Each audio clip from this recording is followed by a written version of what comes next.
Good evening, good evening, good evening. Thank you for joining us for Get Into It with Taz and Chris. And for you all that probably came to the channel yesterday and I did not have a show, my apologies. It was just a very, very long day. Had an epic But meeting here we are. with my son, and then an interview regarding the topic of the Black and Asian communities coming together and unite. And that was very taxing and draining emotionally, but we're here tonight. So let's get this party started, right? Right. And you got shut up, Dub. Damn it. You know what? I know how my friends are. I don't know why I'm shocked at this point. But we're gonna have a good show. We're gonna get, of course, we're gonna talk about Trump. We're gonna update you on the Amir Locke case, the Sacramento shooting, and of course, January 6th and a bunch of other stuff. You know how we do. We're gonna get into it all. And shouts out to the people who were able to send me articles and videos. Some of them I could not fit in to tonight because I know how we get and we just wouldn't have time to properly cover it. But I think I did a good job of picking the best topics. We'll see. Fingers crossed. I don't know. We're fine. Um We'll oh be fine. Lord.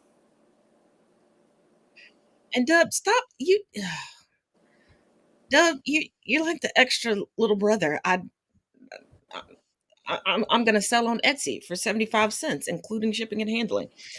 Um so wait, is this okay? I was afraid this wasn't gonna come up. Okay, from Newsbreak, at least 5 shooters involved in Sacramento massacre, gang ties likely, police say. Sacramento police say Wednesday that it appears at least 5 shooters fired guns during Sunday's massacre in downtown, which killed 6 people and injured 12.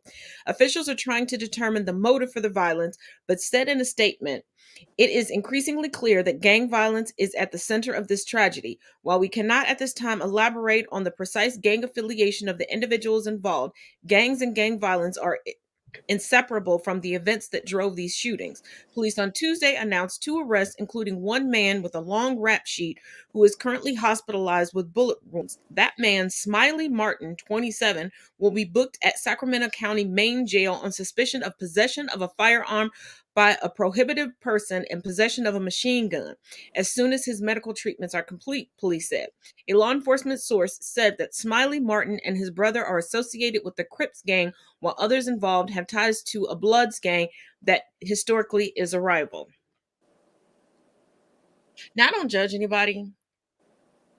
Actually, I do judge people a lot, but do what you want to do as an individual. I don't believe in gang life, but there are people that I have encountered that have been a part of gangs that have done some incredible things. My issue is don't involve those of us that choose not to be in gangs.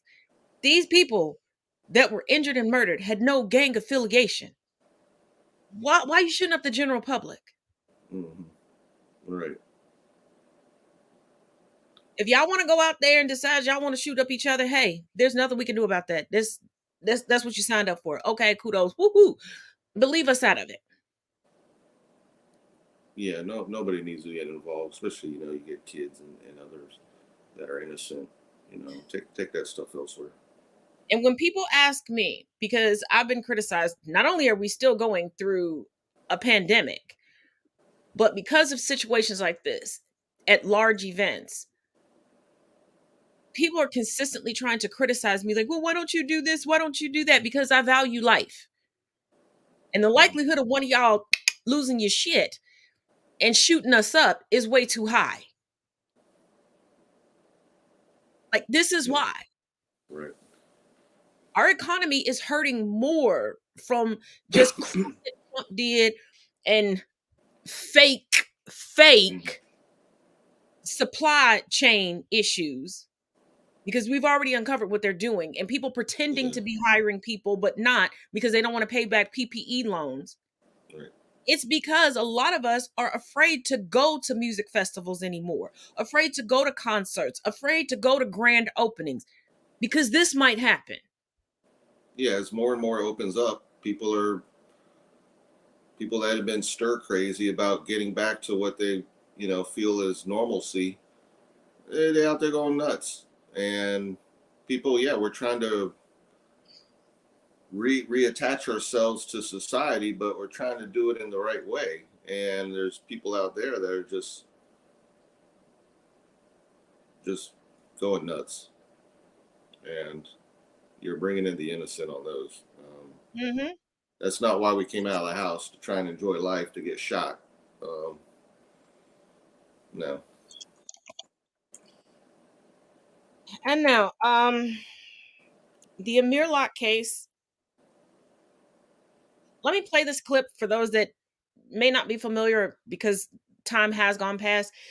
You may have forgotten about it, and then I'll come back with an update from ABC News.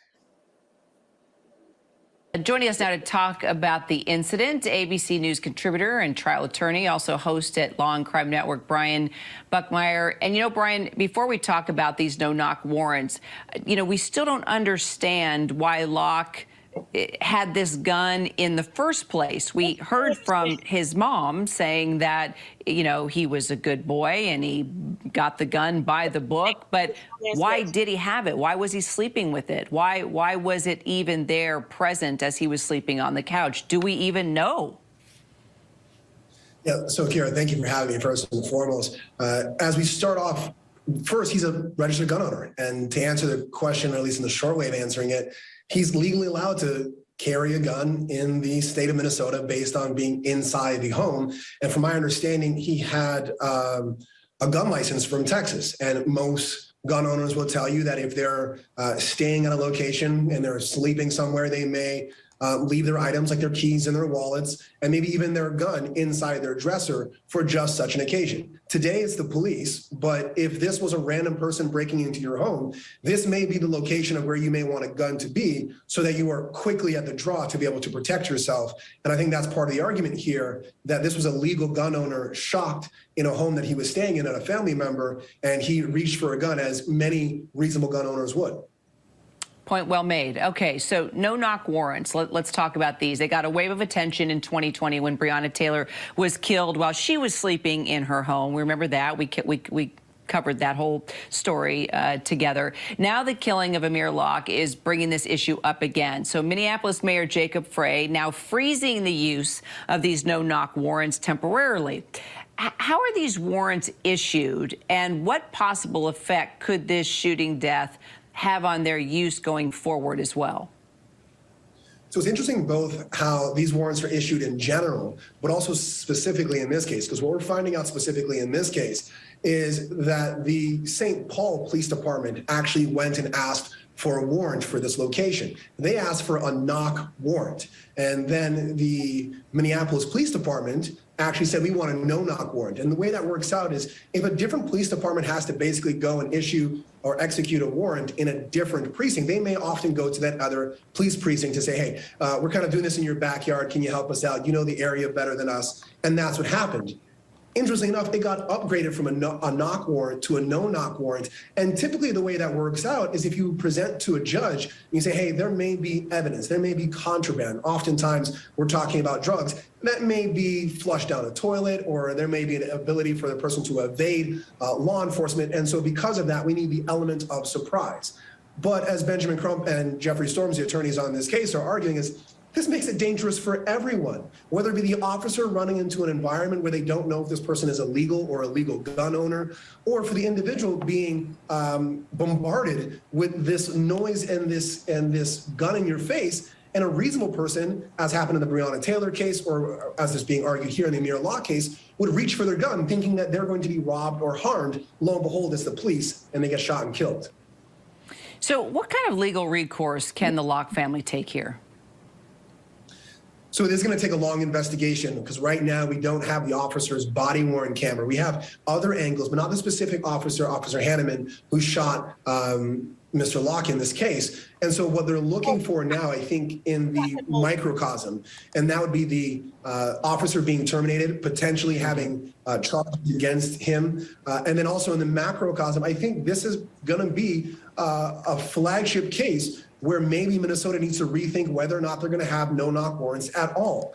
We know that the mayor has put a moratorium on the execution of these no-knock warrants and also the request of them, but he's kind of carved out this part where he says, well, if there's a need for immediacy, either to the public safety or the individual safety of a person, then you can go with the no-knock warrant and just go in. But if you're going for a warrant, you have to go before a judge, go through the whole Q&A process. There's not that immediacy that's needed. So why create that back door into no-knock warrants? That's something that's going to be argued heavily in Minnesota going forward now. Brian Buckmeyer, always good to talk to you, Brian. Thank you so much. Before I go into the, there's a really good question about when no-knock warrants started. There are certain dog whistles that have existed through the United States history, which means we're going to target people of color. And war on drugs, law and order, tough on crime are some of those. No-knock warrants started with the original war on drugs in the 1970s under Richard Nixon. It started to gain momentum in the 80s under, dun, dun, dun, dun, you guessed it, Ronald Reagan, of course. So I'm sorry nobody answered the question before, but there you go. Yeah, my idea what a no-knock warrant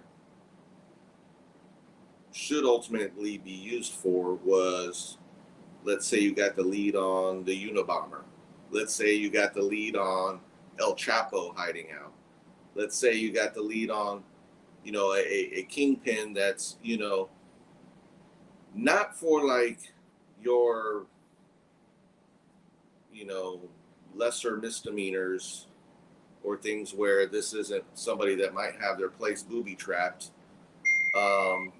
That this would be something that would be a high risk situation where the only way we could get this is by coming in stealth almost and just rushing in and trying to capture or take down somebody. But the abuse of no-knock is what comes about with stereotyping and with random feelings of a higher threat that's not there.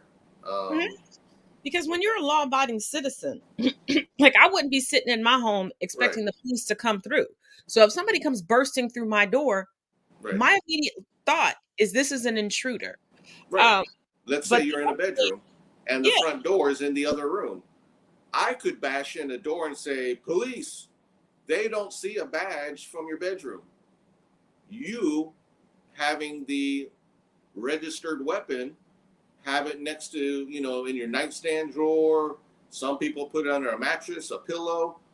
However you keep it, if it's registered to you, that's your own weapon.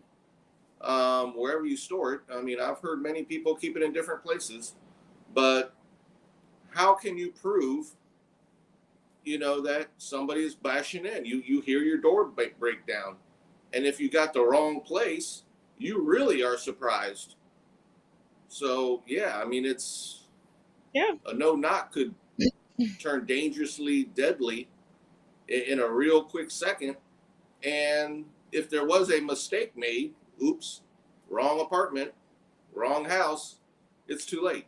And now it's covered. And now it's cover up time. People keep forgetting, but the update coming from abcnews.go.com: no charges for officer who shot and killed Amir Locke. No criminal charges will be filed in the fatal police shooting of Amir Locke, Hennepin County Attorney Michael Freeman and Minnesota Attorney General Keith Ellison announced Wednesday. Locke was fatally shot by Minneapolis police officers in February as officers were executing a no-knock search warrant on the apartment he was in. No-knock warrants allow officers to enter a private home without knocking or making their presence known.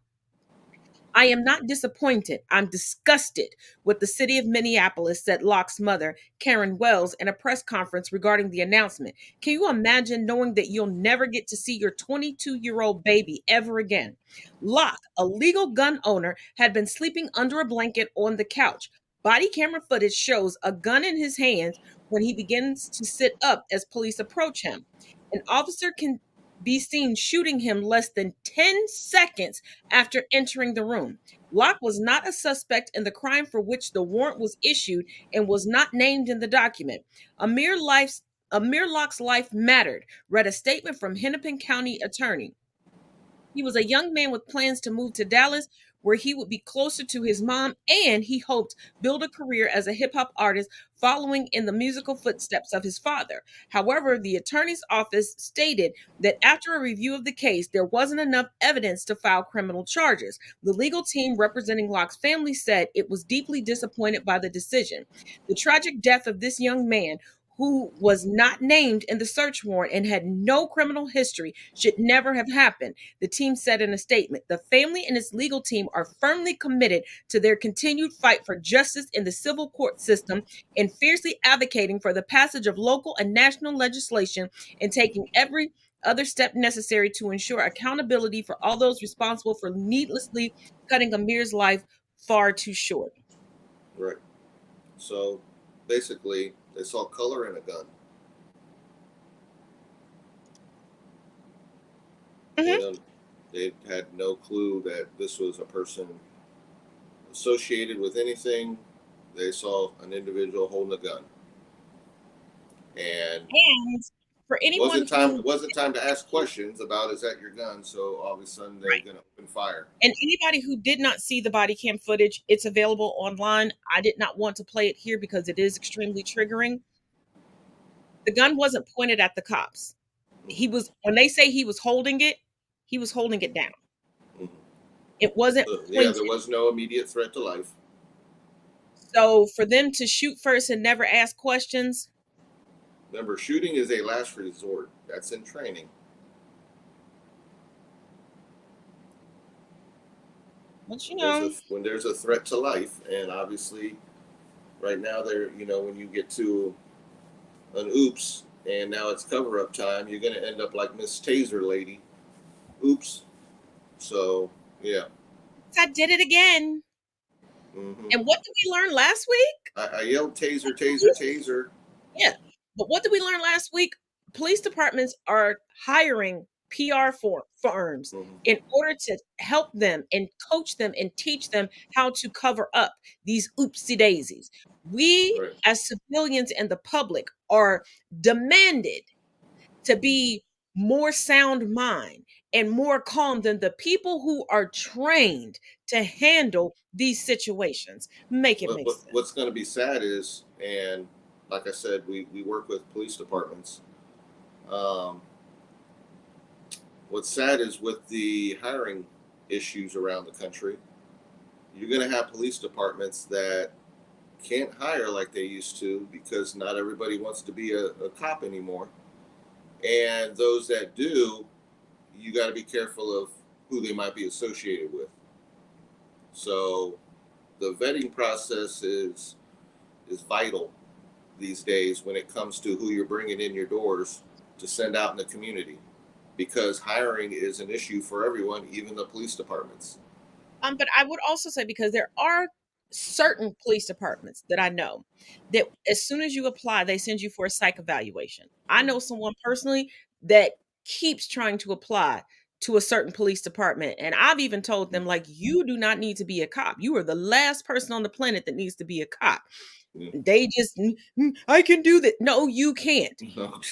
They haven't been able to make it past step one because they can't pass the psych evaluation. Right. And I think more police departments need to do that. The police departments also need to borrow from the handbook of firemen and EMTs, because you can't get out of your physical assessments every year like you can as a cop. You have to go through testing and training every year, where cops don't. There are too many cops that don't even know the law. And they play dumbfounded, like, I didn't know I was breaking the law. Oh, I didn't know that was a law. Once you go through, oh, go ahead. Because if doctors and nurses have to keep up with medical journals and everything else, and firemen have to keep up with code, why aren't cops made to keep up with codes and laws? Right. And that's where I was going with this, where yes, you can take those exams and pass and get in, but once you're on the beat, once you're out there in the community and you're having to handle cases, trust me, your psyche is shot, and you're going to have a different impression of the world that you lived in before and then now, compared to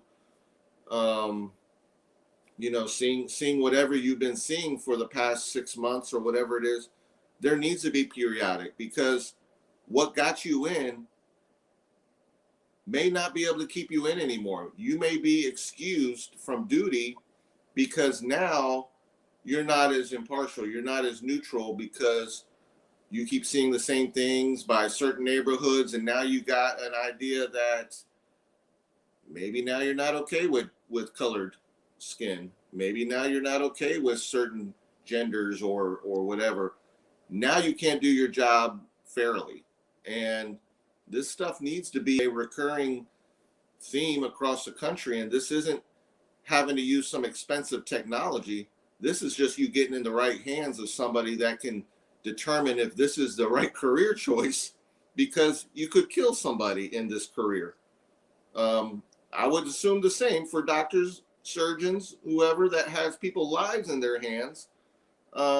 These are things that could turn deadly quick. Yeah. And you can't reverse that mistake.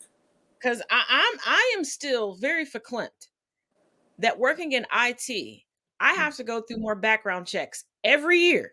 Mm-hmm. Every year, have to get my fingerprints redone because of the level of IT that I'm on. I have to get tested for certification every year. I have to do all of these things to prove that I'm keeping up with the standards of my industry.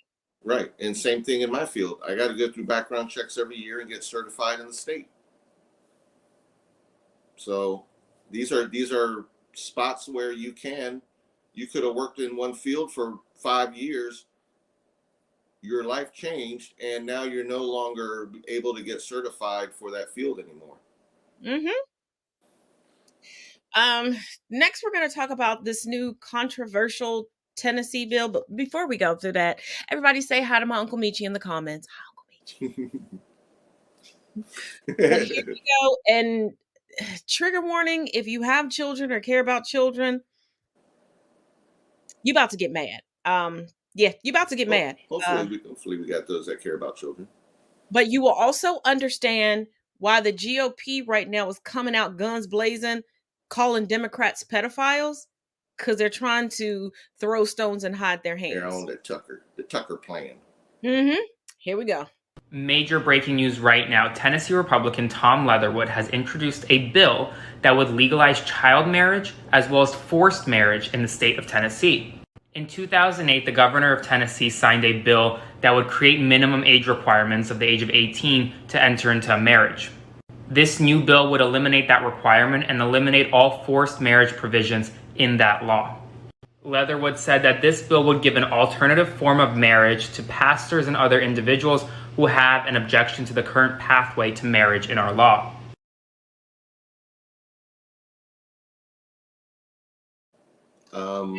Pastor's kid?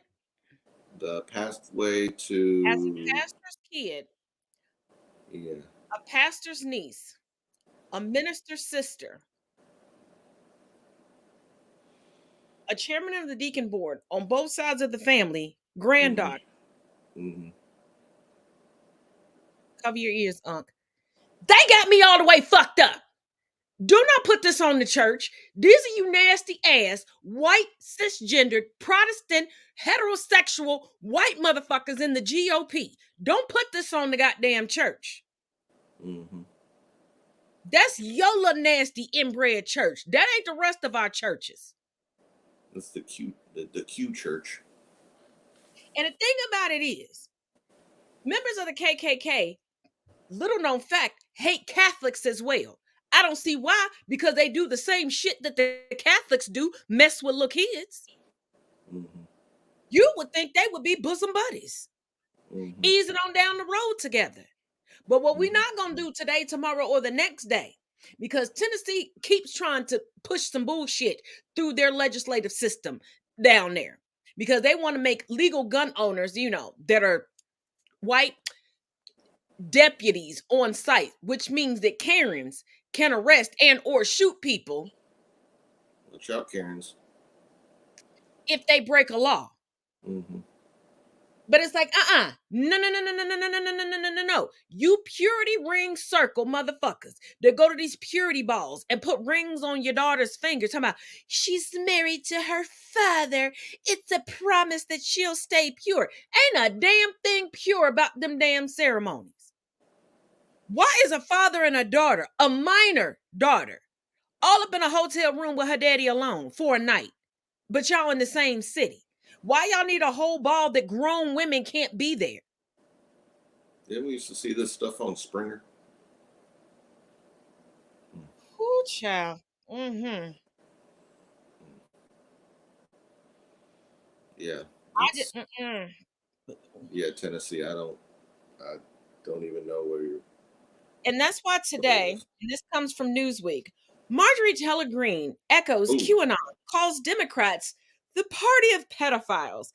Georgia Congresswoman, we use that term very loosely when it comes to this mush brain bitch.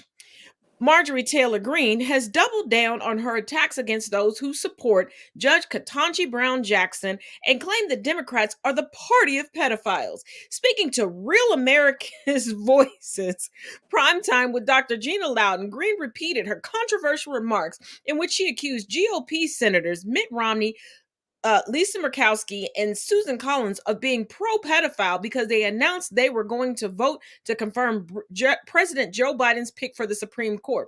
After once again making the same accusation while appearing on the show, Greene listed off a number of other issues raised by the GOP in order to attack those on the left and those who support Jackson, including Disney's rebuke of the so-called Don't Say Gay bill in Florida.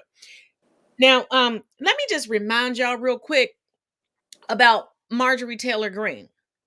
She's besties with Lauren Boebert, who got her GED right before being elected and whose husband took out his tattooed pee-pee and showed it to a group of minors. She travels the country with Matt Gaetz, Mr. Venmo for some minor action.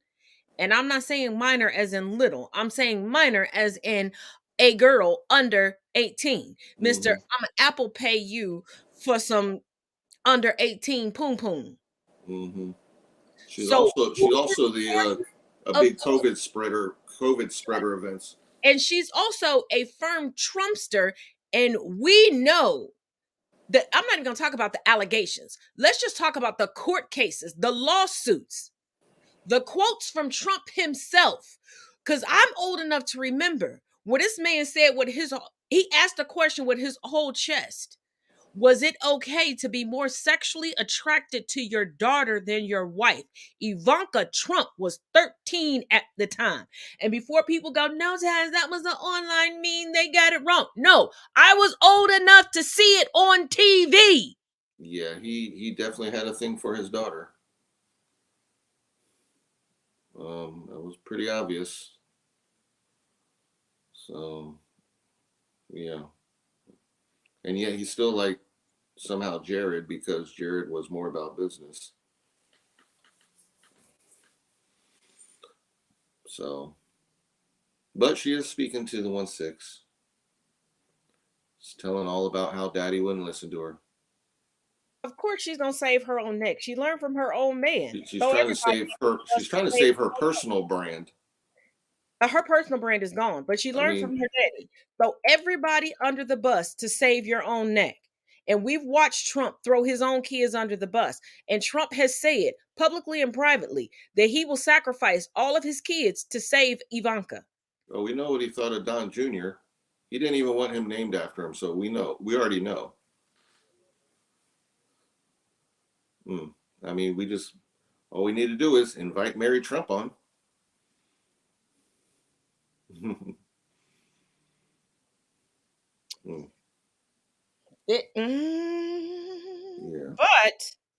the wait a minute. Them rejecting Ketanji Brown Jackson. I am now referring to her as the notorious KBJ. She's got Because initials now. we had RBG and we about to have KBJ, and we I already told you about that. They rushed her out while her body was lukewarm. Yeah, but let's look at some of these rejections. Instead, they got soccer mom appointed.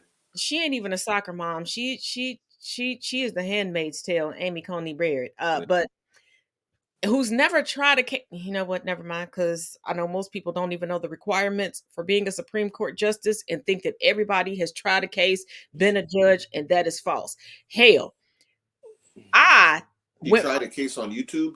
I went from being pre-law to deciding law was not for me. I could be nominated to the freaking Supreme Court. You don't even have to have a law degree. But let's go through some of these objections, because keep in mind, the people currently objecting to KBJ supported her in her current judgeship. Keep that in mind as you listen to these next two clips. I find Judge Jackson to be a person of exceptionally good character, respected by our peers, and someone who has worked hard to achieve her current position. After a thorough review of Judge Jackson's record, I will vote no. How? How qualified do you have to be, double Harvard? How qualified do you have to be clerking at all levels of the federal judiciary? How qualified do you have to be? 3 times confirmed by the Senate in a bipartisan manner.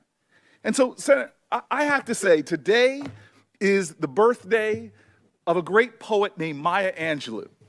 And so I'm just going to end with those words. Why is this poem strike a chord with so many Americans? Because they feel it to their bones. And so this is in honor of Maya Angelou and the next Supreme Court Justice of the United States of America. Happy birthday, Maya, Dr. Angelou. You may try to write me down in history with your bitter, twisted lies. You may trod me down in the very dirt, but still, like dust, I rise. Rise, Sister Jackson. Rise, Judge Jackson, all the way to the highest court in the land. And when we have that final vote, I will rejoice, ancestors will rejoice, and we will say, Lord, this is a day that you have made. Thank you.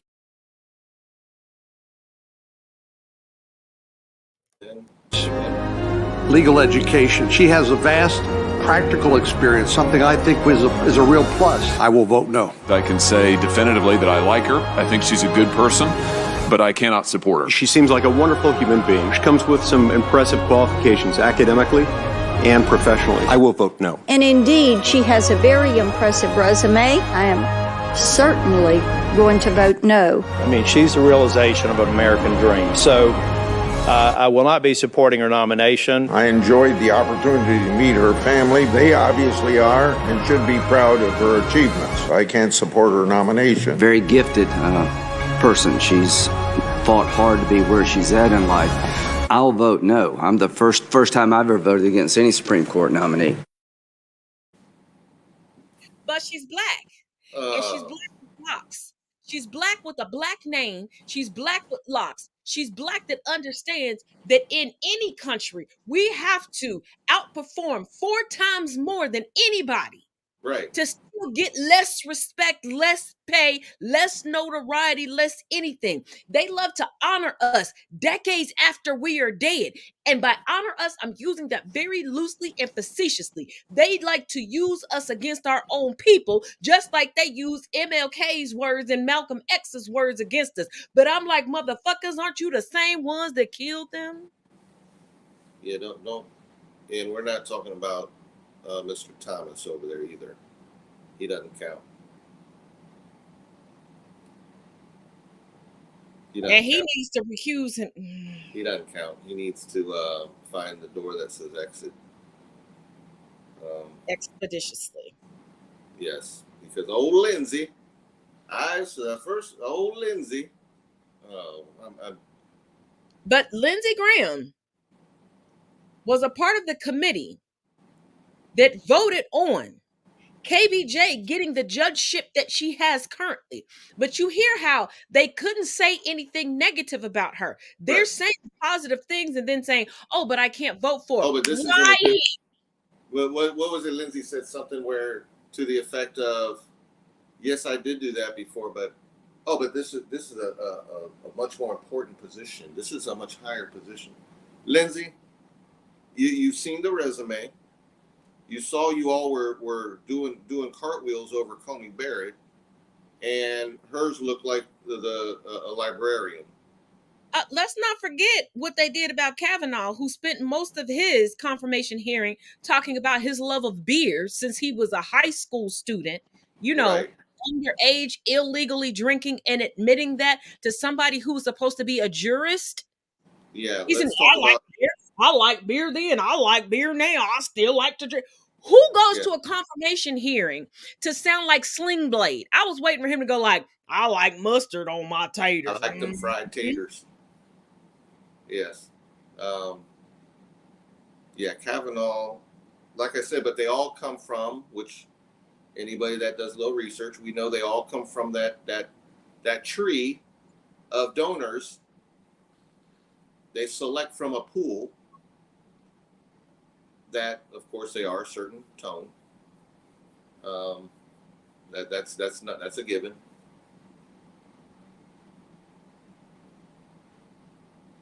And they have some sheets in their local towns. The Bed Bath and Beyonds are out of white sheets.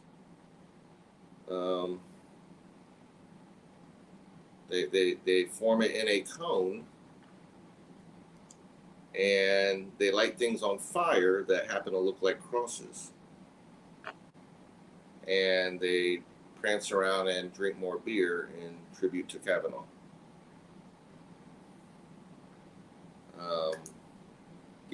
And that's across the country, north, south, east, west. Yeah, that's not reserved for just the South. They do accept memberships in the North and the Midwest and the West. And evidently in Germany, because Germany is now going through doing widespread sweeps arresting neo-Nazis. Yes, and that's ongoing since the wall came down. So it's nothing new what's happening in Europe. It happens in England, all over. And there is one update that we can rejoice in. And y'all got Taz, you never get us. I say we just send Thomas Shelby to clean things up. True. But I know y'all go, Taz, you never give us anything to rejoice in. You give us things to think about and to Google after the show. But no, seriously, this is something we can go, okay? Coming from the Independent, lawyer representing Proud Boys and Oath Keepers in January 6 cases has law license revoked in Virginia. Court finds lawyer failed to follow professional rules that govern safekeeping property and meritorious claims and contentions. A lawyer known,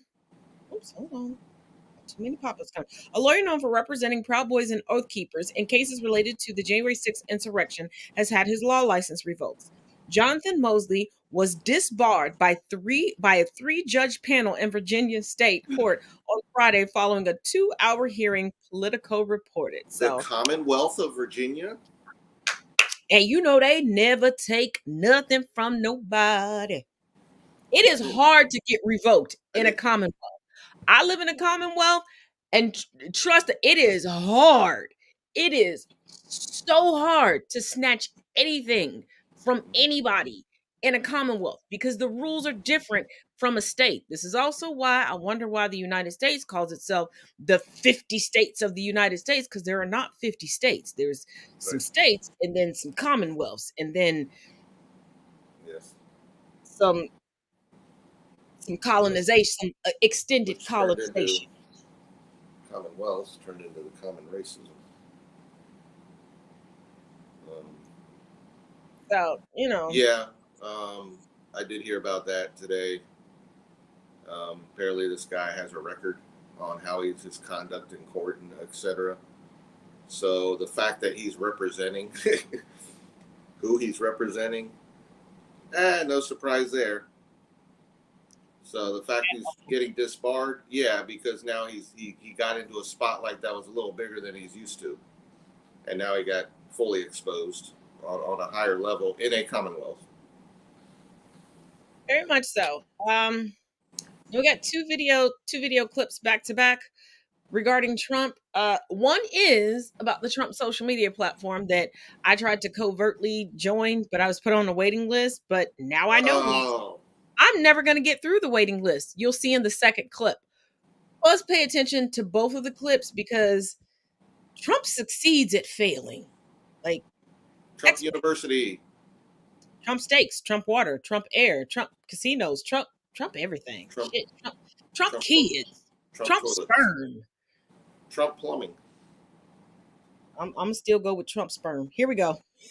18 and a half minutes is ultimately what brought Nixon down. A Watergate prosecutor says the 457-minute gap in Trump's White House call logs could be masking incalculably worse behavior than Nixon's. And she concluded that Trump's case had the potential to be far more serious. Because in this case, we are discussing a failed coup attempt incited by, at the time, current sitting president of the United States of America. He only had 2 weeks left, but he was still indeed the president of the United States, attempting to reinsert himself as president. Trump's records gap is 25 times as long as Nixon's, but his alleged crime could be incalculably worse. It is an attempt to cover up his wrongdoing, his involvement, his incitement, his planning, the conspiracy, the criminal conspiracy, the seditious conspiracy to overturn this United States government. It's called scorched earth. It has been noticed by anybody who's paying attention that Donald Trump is not using his own social media network, Truth Social. Trump's Truth Social is doing even worse than you thought, lagging behind the likes of more obscure social networks like Wiz, Be Real, and Bloomer Random Video Chat. Those three I've never heard of. Truth Social is behind them. Though Trump and his team were expecting the new app to be a huge hit with his political base, the site was handily trounced in recent weeks by competitor MAGA social networks, including one that caters primarily to neo-Nazis. By all metrics, by all measurements, Donald Trump's Truth Social is a flop, is a failure, is an embarrassment. Why, Jesse, do you take so much joy? Why do you delight in the abject failure of Donald Trump? Well, it's an easy answer. I am not a fan of fascists. Is there another one? Okay. You know what? He shouldn't hire Tucker to do his website. So here's the thing. People were going on to Truth Social because Trump has been banned from every other social media platform. He did not create his own profile on there. That's part of the reason why it's failing. Like you can only grift people for so long. And you kind of have to pay after a certain time of being on this website. So of course it's on this app. So of course it's going to fail. Like I was just trying to get in the door to grab some screenshots and come back and tell y'all what's going on behind closed doors. I was not going to stay in there long enough to get to where I have to pay. I'm not paying to see anybody's damn opinion. Sorry, not sorry. I don't give a damn what y'all think that much. And I would hope that y'all don't give a damn about my opinions that much to ever pay to see my content. That's why I don't have a Patreon account. I'm going to tell y'all how I feel in public for free. I'm not going to be like, oh, let me start this. And if you want to know more and want to know my true feelings for $5.99 a month, you can. No, that's bullshit. Because if you believe in something and you stand for it, you can say it any and everywhere. Yeah, that's how Anna got her stuff. Like, why do I need to secretly say it behind closed doors? No. No. No. And that's why. And Trump has already grifted his fan base out of so much money. He has bankrupted elderly people who thought that they were making a one-time donation and didn't realize until their bank account was empty that every month they were sending $50, $100, $250 to him. And how many of these past supporters that did go belly up and wake up one day and realize, gee, I really thought I was supporting someone who cared. That's when they wake up, is when they're dead broke and there's zero sitting in their account. But here's the thing. Some of them still don't wake up, because think about the people who have been stranded out at his rallies, locked into parking lots, and made to go back to their seats so that he can have a good photo op, that still follow him and still blatantly lie for him. It is so ingrained in the racist system of the globe that racist people will lie even when they don't agree with the fellow racist. Even in his current rallies, what color is usually directly behind him in the rallies, even today? He's sitting there talking about blacks for Trump. He's sprinkling Candace's. But isn't it amazing that most of the people caught, they're just paid stand-ups. And first of all, no black person is referring to themselves as blacks, but the people in these blacks for Trump t-shirts are white people.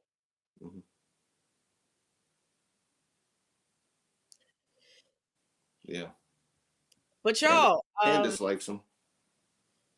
Candace is grifting the grifter. See, they're not Anna Delvey. Candace is Anna Delvey. Candace is grifting the grifter. She is grifting Trump. She is riding his coattails to grift. But we got two final videos. One, if you are diabetic or know someone who is diabetic, please pay attention to this. And if you are Republican and diabetic, slap yourself. Here we go. Yesterday, 193 Republicans voted to keep insulin at $1,200 instead of $35. Today, those same Republicans will ask you to be outraged that gas is at $4.30 a gallon instead of $3.30 a gallon. 1 in 4 Americans are rationing insulin just to survive, but in the GOP world, $1,200 for insulin is perfectly fair, but $4.30 for gas is an outrage. Maya Angelou once said that when people show you who they are, believe them the first time. The GOP has repeatedly shown us they care about profits more than people. It's time to vote them out, every single one. Our lives literally depend on it. Lindsay. Oh, where's Lindsay? I realize I am surrounded by quite a few people in my life that are insulin dependent diabetics. Fortunately for them, they have the proper amount of insurance and income that they have insulin. One individual that I know has more insulin than they can use per month. Now, how long is it good for? They do help other people out with their surplus. That's all I'm going to say on that. Because I don't want somebody to screenshot it and trying to say, Taz is involved in something illegal. They're able to help somebody out because that person has been prescribed the exact same insulin that this person is. And because their doctor keeps over prescribing them, because you can only take so much. Because other than that, you can't just store it indefinitely. That's what I was wondering. Yeah.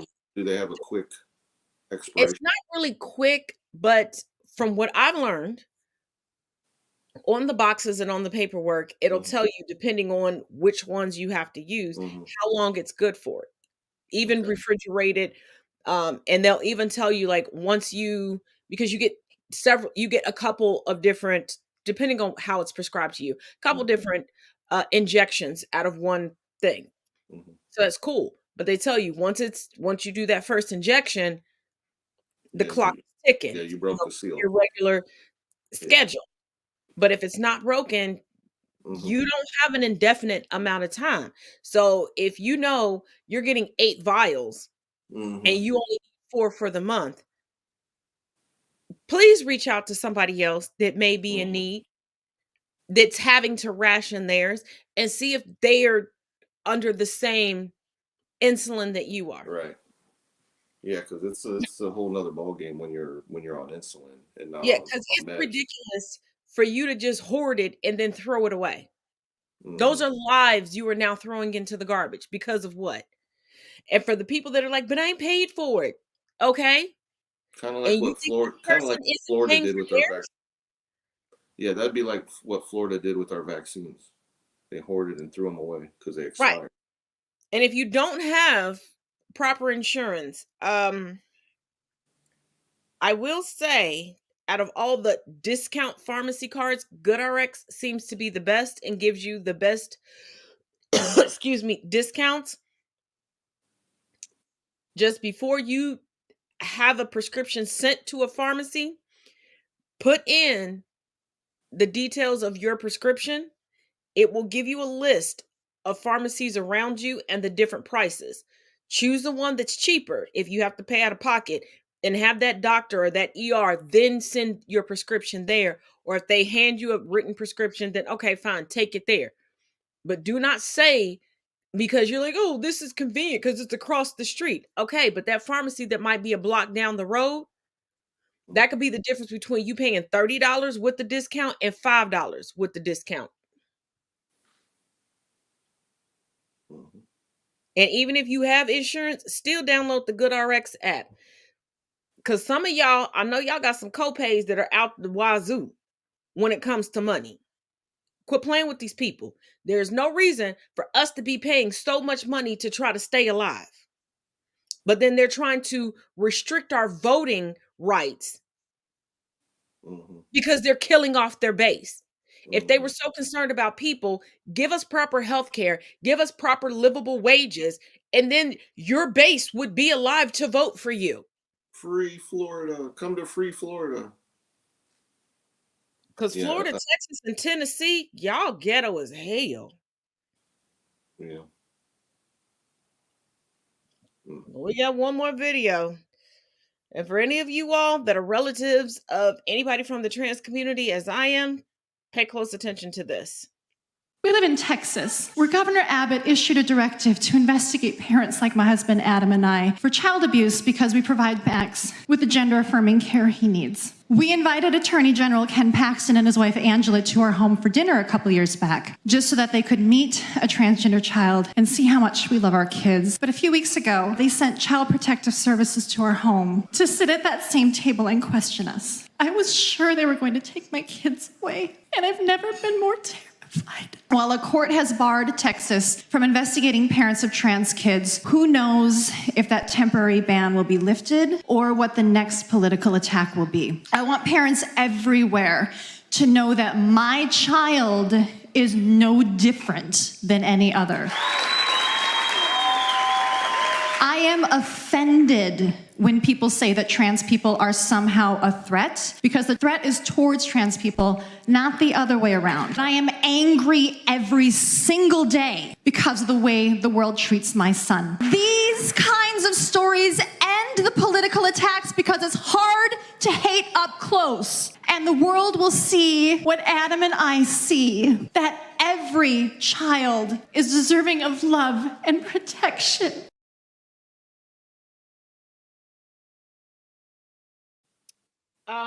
I am so tired of the rhetoric of, well, there'll be men in the girls' bathroom. Now, cisgendered, straight presenting, or straight claiming men are who are assaulting women in outside of bathrooms, on the side of dumpsters, on the side of houses, in their homes, in cars, in buses. Recently, an attempt was made in a Walmart out in public. Let me explain to you, a trans man, trans woman, or a trans non-binary person, do y'all know the amount of anxiety they have going to the bathroom in public? They don't want to be outed. They don't want people staring at what's under their clothes because it may be different than everybody else in that bathroom that they identify with. They're afraid of being attacked in said bathrooms. What makes y'all think that they're aggressors? Y'all keep doing this to hide for the fact that it's your brothers, your fathers, your grandfathers, your cousins, your sons, your uncles that are out here assaulting women and men and non-binary people. So instead of you dealing with that person that you know, you want to put it on everybody else, because isn't it amazing that every woman knows another woman who has been raped or sexually assaulted, but virtually no men know a rapist or a sexual assaulter. Make it make sense. Yeah, I'm sure they're coming out of a stall to do. They're going into a stall to do wrong somehow. Like you said, that's exactly the situation. They're coming in to use the bathroom. They're not coming in there to stir things up. They're going in, do their thing, and they're going to get out of there. The fact of this fear factor by those that are just unwilling to accept anyone and everyone outside of what they consider their safe zone. Once again, are unaccepting of what the world is at this point in time. This is who we are. It's a time. If you want to talk about uniting, you can't be specific about who you're uniting. We're supposed to be a welcoming place, and we're really not. We have a lot of division and a lot of communities that are constantly under attack and affected by anything and everything that's done, where they live and what they hear on TV or what's being done by their local governments. It's not safe for a lot of people. And the thing about it is, so many people are up in arms about trans men, trans women, trans non-binary people in the bathrooms that they use, which I think is weird. But wasn't nobody worried about Ben Roethlisberger walking into women's bathrooms assaulting college girls? Or what about men or women going in there and assaulting people of the same gender, just going in there and picking a fight in the bathroom? I mean, really? Yeah, but my thing is, they're saying, oh, you can be assaulted. We were being assaulted by your idols in the bathroom. Right. But that's Big Ben. By people that you gave a standing ovation when they said it was their last game. But he scores touchdowns. That's who's assaulting us. Brock Turner, that y'all said it would destroy his life for him to go to prison after he was only sentenced 60 days. That's who we're afraid of. And my thing is, going to the bathroom, I don't know about a man's bathroom, but in a woman's bathroom, it's rare that you're in there just by yourself. So who is coming? Only person that can come in there and take over is a man. And what y'all need to realize, trans women, the hormones that they take. In the boys' bathroom, watch out, Kevin Spacey's coming. That right. Like, y'all are looking at these women as if they're not taking estrogen, as if they are not on our level. They are. Right. But I digress. Your final thoughts on the night? That was very well put.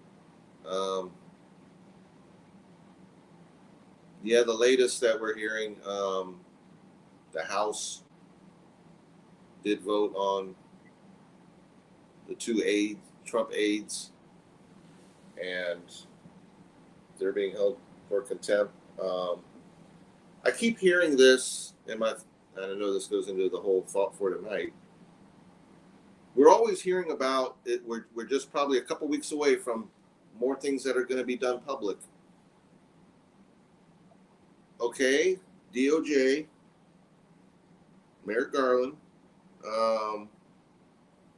Remember, the House committee can only refer what their findings are. And we have that big alarm clock that keeps on ticking because the fall will be coming before you know it. And then it's election time again. And this could all go up in a puff of smoke. Let's get urgent once again. Let's get urgent about what we're finding. I mean, clearly they've interviewed a boatload of people. Clearly they're not going to get the immediate inner circle. in Trump world, because there are we try to weasel out of things. Let's get this ball rolling. Like I said, I think the public is to the point where if you don't get this ball rolling soon, it may not have the effect it's supposed to have to affect this upcoming election period. And we need to have a big effect, because people need to be to the point where you would want to distance yourself from anything having to do with any of that ideology. And whether it's going to work or not, of course it won't in some circles, because we're going to be shouting at deaf ears. But I really think stuff has to be done. Very good. Take it away. My final thoughts on tonight. I've seen the comment section. Number one, stop trying to put everything on the shoulders of Black women. Black women can fall in love and date who the fuck they want. Okay? We are not the coons predominantly of the Black community. Just because we may date or marry outside of the Black community does not mean that our Blackness is erased or that we forget about it. Because I have pretty much dated or been married to the United Nations of people on this planet. Am I less of an activist? Am I less of a Black woman? Hell the fuck no. And it does not take away or deter from my qualifications or the qualifications of KBJ. So stop that shit.